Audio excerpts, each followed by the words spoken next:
Hey guys, this is Sanjay from FTC Team 7477, Super 7. Today, I'm going to be talking about generics in Java.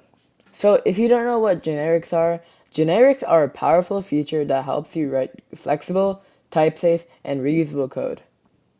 So, if you've ever worked with collections like array lists, have you ever wondered how to handle multiple types of data?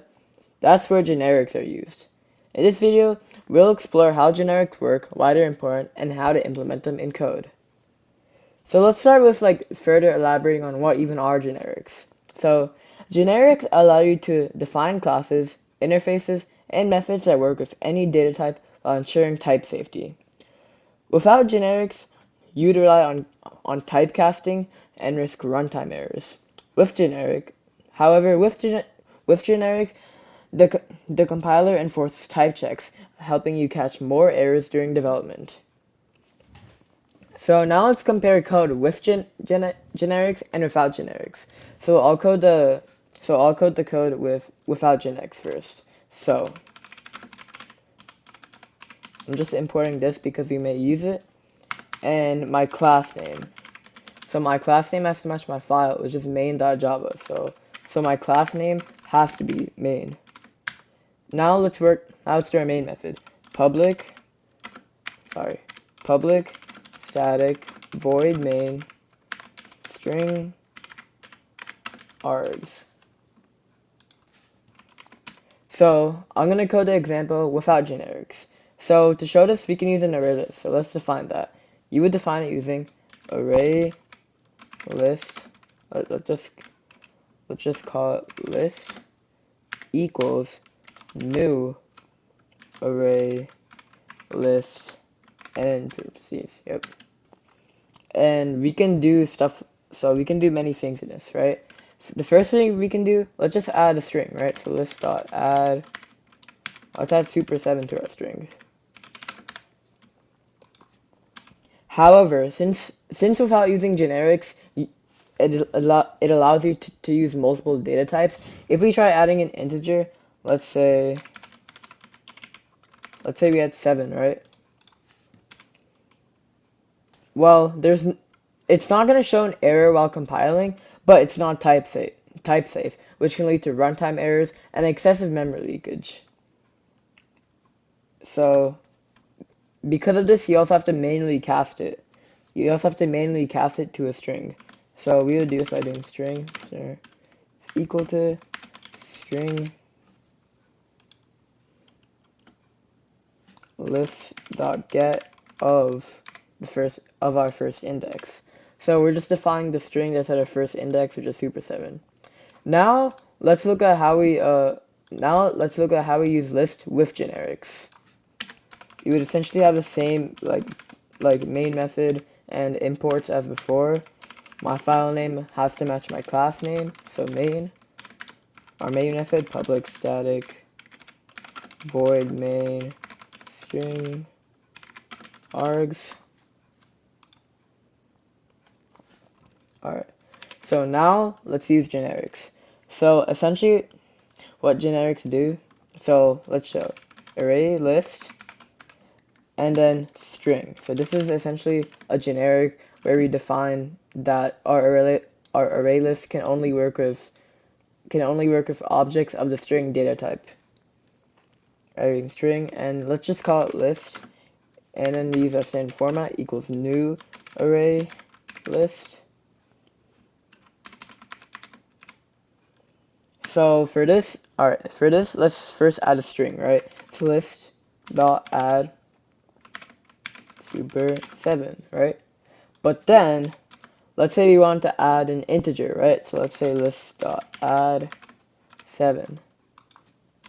You can see on my console it shows an error. If I try running this, it would also show an error because I defined my array list as string, so it won't accept any integer data types. So let's just comment out. This would cause an error while compiling, specifically a type mismatch error. And so we can just, alright, yeah. So, to recap, in the first example, without generics, there's no type checking. This means that you could add any type of data to the array list, which can lead to runtime errors and memory leaks. However, in the second example, which is this, our array list is declared with a specific type, which is string. This ensures that only strings can be added to a list. This eliminates the need for manual casting and reduces the chance of runtime errors and memory leaks. Next, let's talk about how to use wildcards with generics. So okay, we can keep our main method the same, but we have to define a few new methods. Our imports will be the same for this.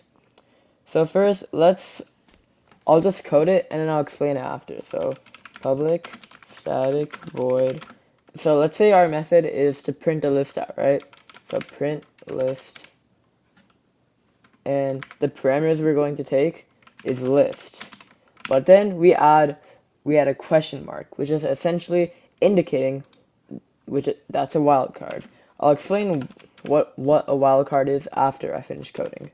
So that, and then to print a list, you just do for. Let's say we just have an object, so for object, because that's a data type. For any object in my list, you can just print out using IntelliJ's built-in shortcut. You can just print out the object. So now let's move on to our main method, right? So let's declare an array list. So list string. So since our list is a string, let's just call it string list. String list equals new array list. Yep. Now we can add stuff to a string list. So let's do string list dot add. Let's just add super 7, right? Now let's make a separate list for integers. So list integer, which means that it only accepts the integer data type. String list equals new array list. And now we can add integers. So, oh, sorry, not string list. We have to change it to integer list, right? So now we can just add some stuff to our integer list. So let's do integer list dot add. Let's add the number 7 for super 7. So we can call our print list method.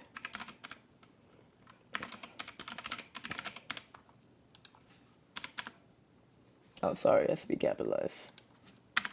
And we can do the same for our integer list. So print list integer list, right? So essentially what our wildcard does, it allows methods or classes or any other things in parameters, it allows them to accept multiple data types while maintaining the use of generics, which allow for less memory leaks, less errors, and overall more efficiency of your program. So let's recap what we've learned about generics in Java. Generics allow you to write reusable and type-safe code. Collections like ArrayList and HashMap make heavy use of generics. Wildcards provide flexibility when working with different types. So generics are a really important tool in computer science, especially with Java. So if you're interested in Java, make sure you definitely know how to work with generics. Thank you for watching the Super 7 program tutorial, and see you in the next one.